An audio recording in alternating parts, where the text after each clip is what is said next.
The subject we're talking about today is two. That's why I asked Dr. Ramachandran to ask you to come with your copybooks. Have you all come with your copybooks? Most of them. I have two sections to share with you this time.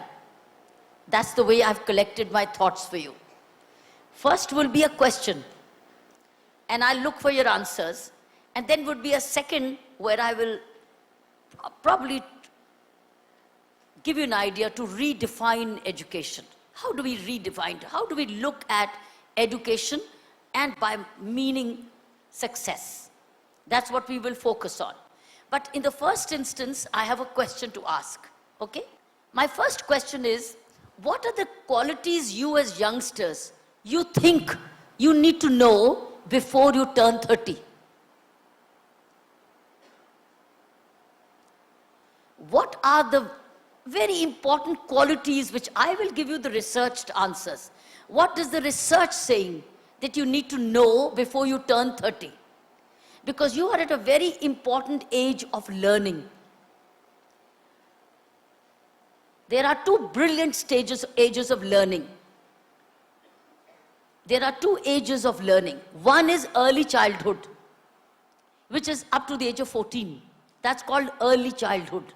After that is the second stage is adolescence and above, and up to the age of 30.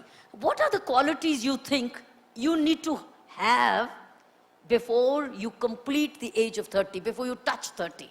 So you got years to go. I want you to think and answer those questions, and then I will give you the researched answers which are helpful to you, and some of those answers I know you will not have.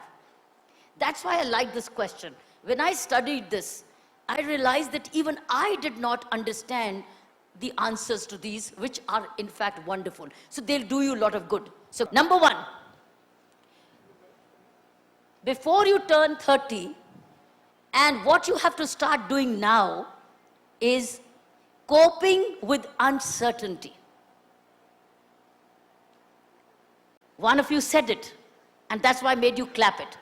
All of you need to understand, how do you cope with uncertainty? Now in this, there will be many things which will fall. The result will fall, finances will fall, job loss will fall, loss of a near and a dear one will happen, climate change will happen, isn't it? So number one, coping with uncertainty. Now I'll explain to you. Let me explain to you. When we are small like this, we are very secure at the moment. Your fees is paid, right? Somehow the fees is coming. You're not worried, will my next month, by and large. I do not know, exceptions are always there. But you have a certainty. You have a home. You have good health.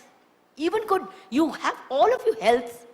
You got your fees paid, whether your parents are paying or the bank is paying, doesn't matter. But you have the money to pay. You've got good health, and you've got all your five senses. You can see. Tomorrow somebody may lose the sight. Right? You can hear.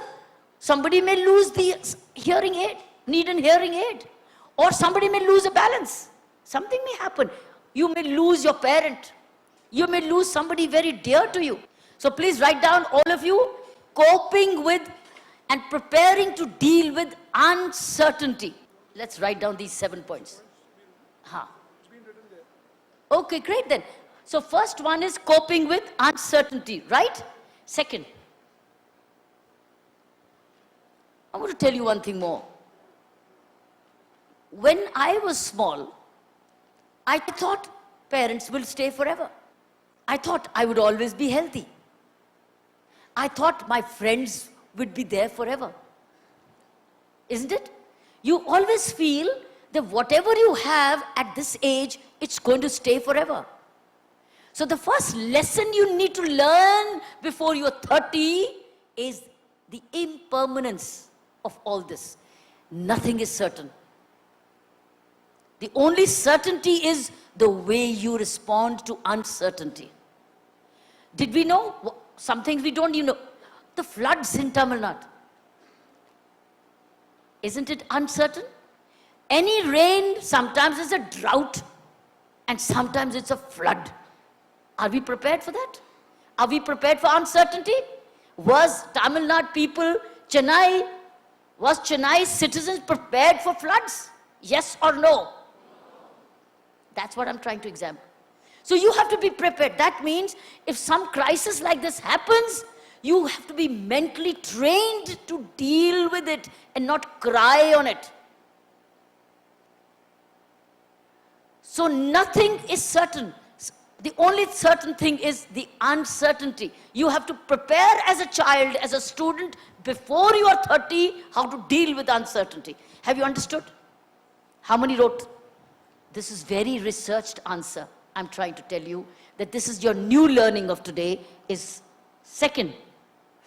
Second, some of you said this. Some of you said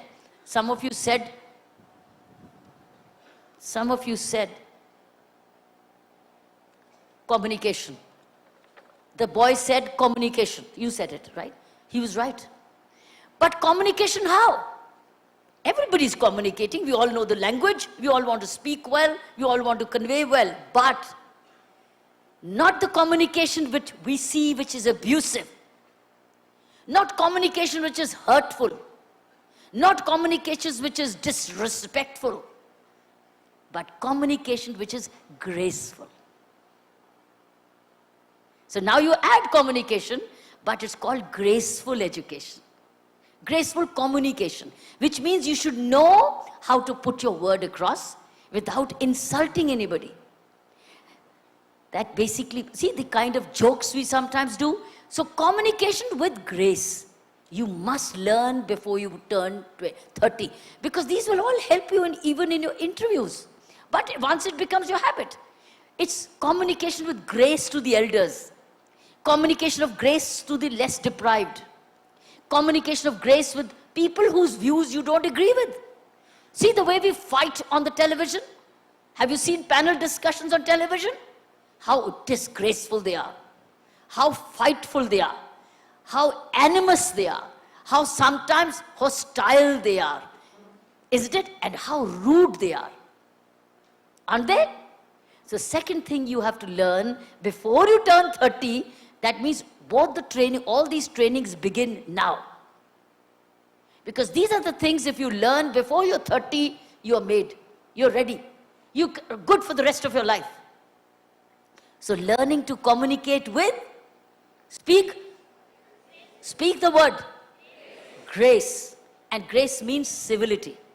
Right? That means every time you utter words, you choose your words carefully. Second is communication with grace. All right? It's called decent conversation. You will always have a decent convocation and nothing rude or indecent. Third, which you've not said. None of you said, but I'm explaining to you, you said it. Like communication was said it. But communication how? You need to communicate, but you're already communicating. But communicating how is not rude. Third, which you said, respecting others. But respecting others who are having a difference of opinion from you. Respecting others with diversity. A Hindu or a Muslim, respect each other. Hindu and a Christian, respect each other's views. Respecting others, those who have a diverse view from you. That's the third thing we need to learn. As youth in India, if every young man if they start learning these things, my friends, India would be a different country.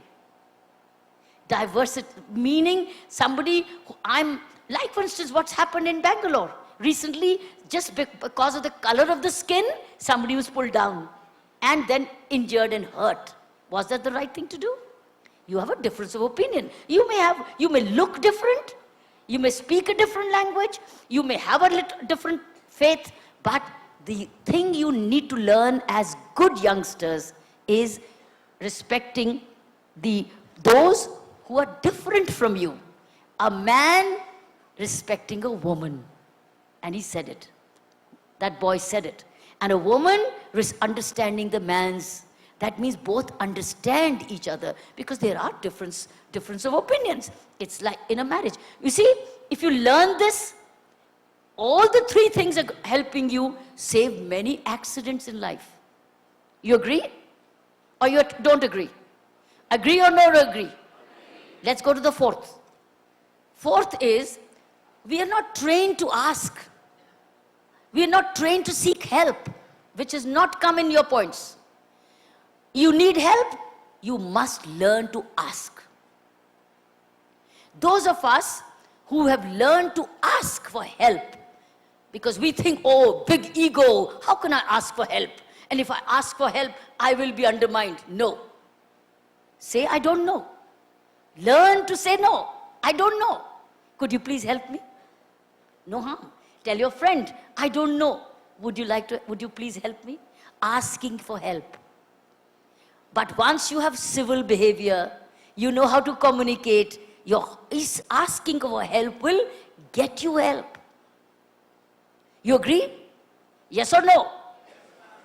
You agree that you need to train yourself to ask for help and not feel shy. Oh, I'm shy. What will this think? Oh, I can't speak. Ask a question. No harm. Saying, don't mind, I don't know. Please forgive me if I'm wrong, but this is a thing I need to ask, or I need help. Next, being resilient. Being resilient means when you have a risk, you take risks. You start taking risks, but you have resilience to risk. You don't take tough decisions. Startups in our country is all about risk and resilience. Remember when the Prime Minister was launching this movement of startup, right?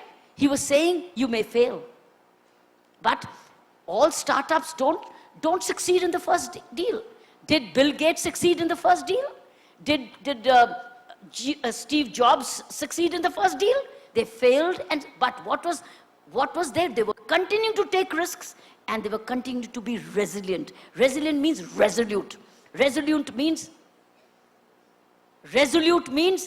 that you'll not give up. You'll stay on. You'll not give up. You'll continue. Now you see, you said perseverance, you said all this, it fits there. All those qualities you need there. Patience. You cannot be resilient without patience. Somebody may have said courage. You cannot be resilient without courage. But resilience is perseverance plus courage plus patience, all these qualities. So being resilient, and look up the dictionary meaning and go back to the synonyms in the dictionary of resolute. We are very weak. We are very afraid. We don't ask and we give up. That's why startups are not happening as much. That's why more startups are happening elsewhere. How will startups happening from business schools like these unless you learn to be resolute, unless you're willing to take some risks? You understand? Next. You spoke about time management, did you? I want to say, spend your time, learn to spend your time and money carefully. It's two things, money and time. It's very, very important if you want to succeed and be ready, because if you learn to waste money now, and if you do not value money or value time, you will be a loser. You'll be a late starter. Those of us, young men and women, who carefully manage time and money when small, have everything today. By the time you're 40, you'll have plenty. Like, for instance, give me an example. When you start your first job, your first salary, and you don't have a home, and you want to have your own house, and you don't have health insurance, right? But you spend all your money. How will you, should you not, suppose you're earning 20,000 rupees a month. The salary is coming 20,000. Should you not put aside immediately some money as a blind account for your building a house one day? One day. Because you're only young. And if you keep saving, money will multiply. But if you start planning for your money now, somebody said planning. Yeah? Somebody said planning. It'll come. When you value and respect time and money, obviously it requires planning. But only planning will not help. It's respect for time and money which will involve planning. Get my point? So therefore, your time and money is very precious. I've seen my young V probationers, when we joined the service, some of us started to put aside some money for the house. And you know what? By the time I was 40, 45, I had a house of my own. I didn't need to live in the house. I had a government bungalow.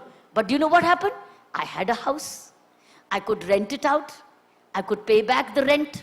And I had an income, second income. Because I'd started to save from day one, which involved planning, which was respect. Otherwise, all 25,000, all 20,000, everything will be spent. Saying, no, I have salary of 25,000, I have salary of 50,000, I have salary of 1 lakh. So much I'll put in insurance, which is my health or my family insurance, and so much I'll put into a house whenever I wish to buy. That depends when it comes, doesn't matter. And even if you have your parents' house and you want to invest into more property, you put aside for your home. This planning, those of us who did it at the right age, from the beginning, had everything. And those of us who didn't, even after retirement, don't have a home, don't know what to do. Similarly, on your time management, same thing. If you spent well into reading, into skill upgradation, into continuing to sharpen your skills, continue to make good networks, you continue to did not waste time on useless friends, you have built yourself. But here are people who all the time, every evening or weekends, they're jogging around and dancing away to useless stuff. You do it, but not every time. And to junk food, and to junk intoxicants, you are ruining your time. Having good friends and entertainment and dance and music is not a good thing, but wasting it and then making yourself unhealthy is a criminal. So you need to learn before 30 that smoking away, drinking away, intoxicants is waste of time and money. But those of you who learned it before 30 are rich because they've got more time, and your time is money. And money is time. Because it buys you luxuries. It gives you more time. Luxury gives you more time, isn't it? Or no? Agreed? So the very important thing is being very, very sparingly time and money. And last, but not the least, something which it came as a surprise to me, and something which I also didn't learn before I was 30. You'll be surprised to know this. You'll be surprised. Even I was surprised when I saw this research. And do you know what it is? Girls automatically know it. Boys don't. And that will be very helpful to the boys.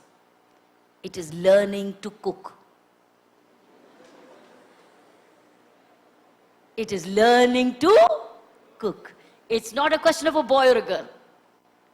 If you learn to cook, you are very, very self-reliant. You are very innovative. You're entrepreneurial.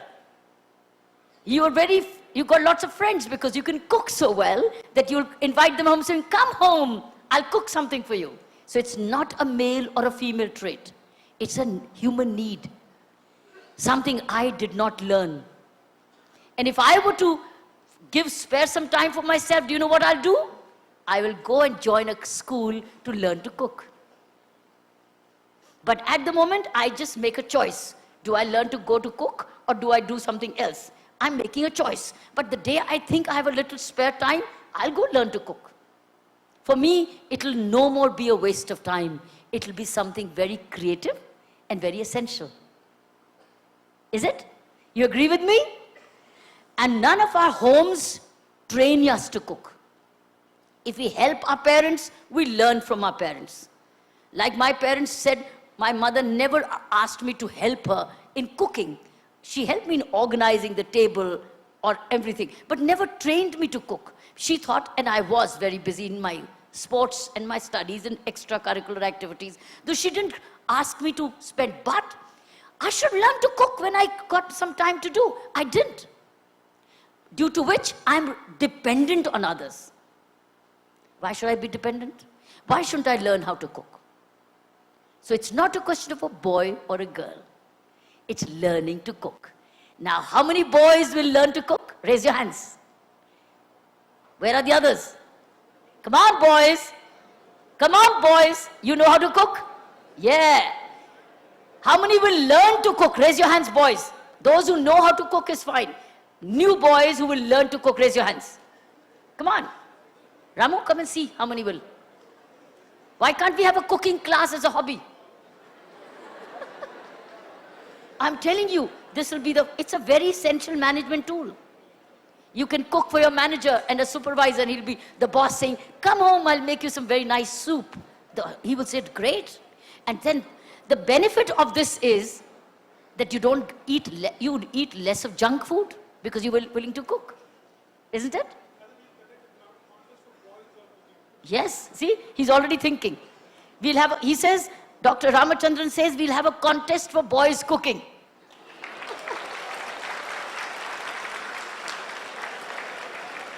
Cooking is not gender-based. Cooking is not a gender issue. Cooking is a human need. And why can't you be helping each other? And all the more, when, as you move on in the next few years, you'll have working partners. All of you will be at work. Therefore, you need to come and say, okay, today I'll cook for you, and tomorrow you will cook for me, and you can cook for each other. Isn't it? Isn't it? All right.